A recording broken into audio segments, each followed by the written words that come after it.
You've got all these small, menial, irritating tasks, the laundry to be folded, make the bed, do this, do that, and you want to get to the exciting bit of the day.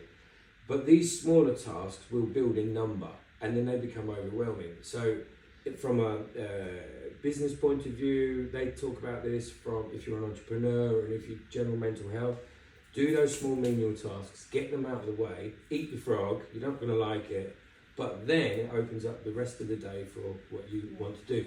And they're not nagging at the back of your mind. So you might be out, say, playing paddle or something like that. You're doing something light and in your head's going, you've got 3 emails to do, and you've got the dirty laundry, and oh, this has been left out as well, and you need to go to Mercadona, and you need to do this and that and the other, and it's like, get them done to empty the space in your head. But the procrastination comes in there, isn't it? It's like, why don't we? What is it that stops us doing these things when not really, when you actually do them? And from experience, these things you put off for God knows how long because you can't face them. It takes minutes. Yes. I think we 90% of the time sidetracked with life, don't we? Oh, but if I have a list of things to do, let's say I have 10 things to do in the day, I look at it and I think, what's the most important thing that I really need to do? Yep. And if it's go to the bank and pay a bill or pay a fine, or I try to do that first because then I can relax and kind of enjoy the rest of the day. So it's about prioritising those eating the frog things. Yeah, exactly. So like 10 tasks. I'm still wondering why you're eating a frog. I mean, like, wait, I don't know where the phrase came from. It should be French. Well, no? they also I say, shouldn't take it literally. But they also was saying that says kill the monster when it's a baby. Exactly. So you do the job that the job that you don't want to do. You do that first before the job gets too big because those jobs grow in size. It's the same if you have listened to Jordan Peterson.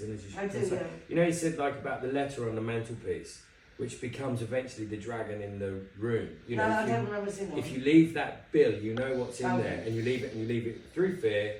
You don't want to look at it. It will grow figuratively in terms of its threat towards you until it overwhelms, and a bit like maybe Neil said, you get an embargo, something happens, and you have to then everything stops, and you've got to deal with it. So sometimes it is that. Deal with the stuff in the immediate moment, get it out of your head to keep your head decluttered. If you want to do a little bit more deeper introspection for spring, you could say perhaps journal or question or explore with a therapist or by yourself. What negative beliefs am I holding about myself that don't actually serve me? Can I get rid of these? Is there a ritual I could do whilst I'm cleaning out the kitchen cupboards and get rid of some stuff as well here that is holding me back?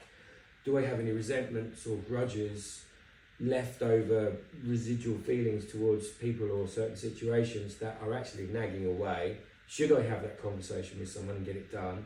Should I just let it go? Is it festering? And again, you can